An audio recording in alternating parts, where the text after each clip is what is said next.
Hello, welcome to Vacation Bible School at Lafayette Presbyterian. Remember, our theme this week, 2 fish, 5 loaves, and 1 Lord.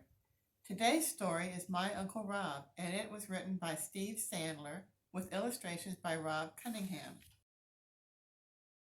This is my Uncle Rob standing in front of his restaurant, the Uptown Cafe. It was a cool place. People loved the great food and Uncle Rob's funny ways. I would stop by the cafe every day after school. We had a deal. I would vacuum the dining room floor and Uncle Rob would feed me a sandwich or some delicious homemade soup, if there was any left. I was always saved room for a slice of Uncle Rob's extra good banana nut bread.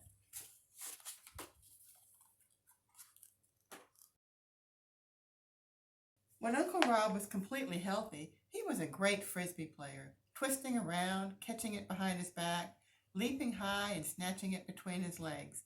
Life was good.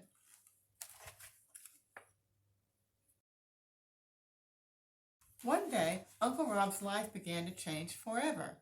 We were at the cafe chomping a tasty snack when I noticed Uncle Rob's right hand begin to shake. It was weird, but kind of funny.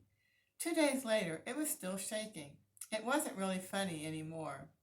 Soon, the shaky hand was joined by a shaking foot. The foot dragged when he walked. Then his old smile went crooked and disappeared. His writing became so small that the cafe cooks could not read the orders he wrote down. It was scary having so many weird things happen to someone I loved.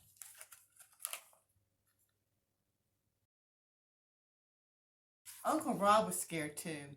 He went to see a neurologist. A neurologist is a brain doctor. The neurologist examined Uncle Rob. He made him walk back and forth on his heels and then his toes. He asked him to close his eyes and touch a finger to his nose. He asked him to put his hands in his lap and flip them over and back as fast as he could. The doctor watched carefully and thought for a minute. He gently told Uncle Rob that he had Parkinson's disease. The good news was there were medicines that could stop most of the weird things from happening. The medicines work best when you live a simple, easygoing life. He said that soon Uncle Rob would want to sell the cafe. He should do something less stressful. This made Uncle Rob sad. He loved the cafe, but he knew the doctor was right.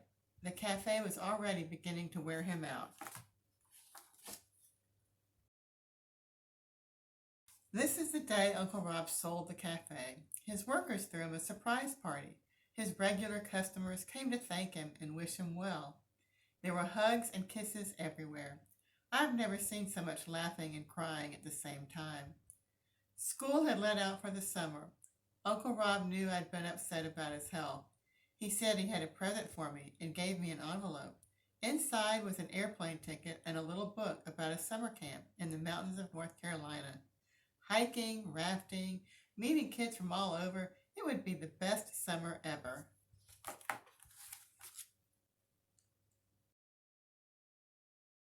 When I got home from camp, I ran straight to Uncle Rob's house to thank him. Uncle Rob opened the door wearing a huge old shirt.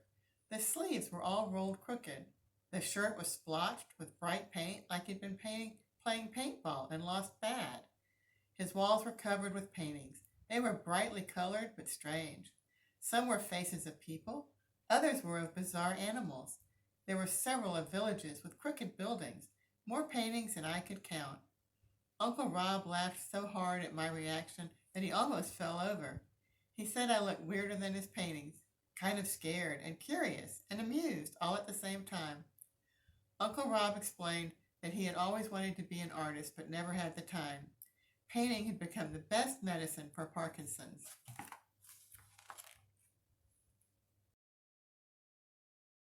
Uncle Rob had studied a bunch of famous painters' work by reading books he'd gotten from the library. He learned a method called no fear painting, which encouraged him to use colors and shapes that did not match the colors and shapes of the people and things he painted. If I wanted my paintings to look exactly like the real thing, I'd use a camera, said Uncle Rob.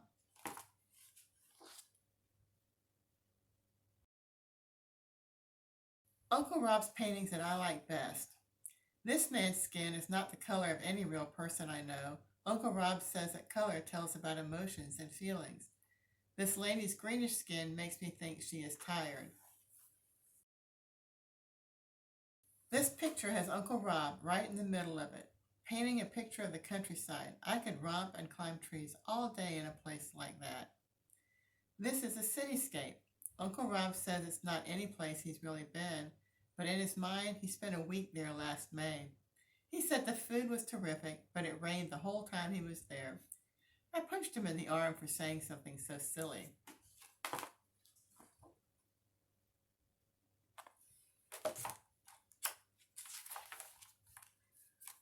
Uncle Rob paints lots of goofy animals, funny goats, cats, and birds, but horses are his favorite animal to paint. When he was my age, he helped a friend herd cows on the weekends. He says he's had a soft spot for horses ever since then, especially blue and green horses. Uncle Rob is a hoot. Uncle Rob's favorite paintings are ones he calls abstracts. He breaks all the rules of the real world in these paintings. Animals float in the air. People have trees growing out of their heads. Anything goes.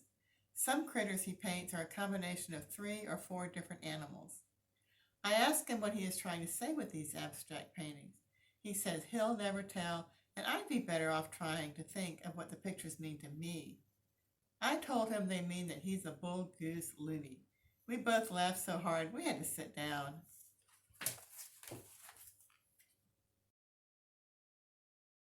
Uncle Rob is right. Good art should make you think. So I thought. 15 years have passed since the day Uncle Rob's hand began to shake. While his Parkinson's disease has slowly gotten worse, the medicines that help him have gotten better. Life is hard, but he's doing fine. He paints every day and sells his paintings in galleries all over the country. That's pretty amazing for a guy whose hand shakes when he paints and who never drew anything until he was nearly 50.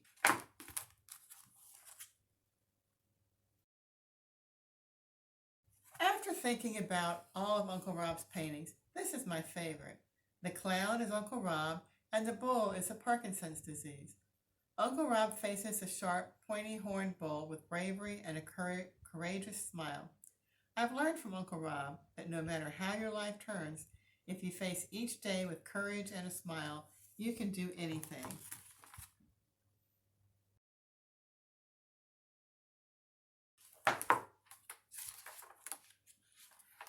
That's today's story. Remember, Jesus calls us to face each day with joy. And remember our theme, 2 fish, 5 loaves, and 1 Lord.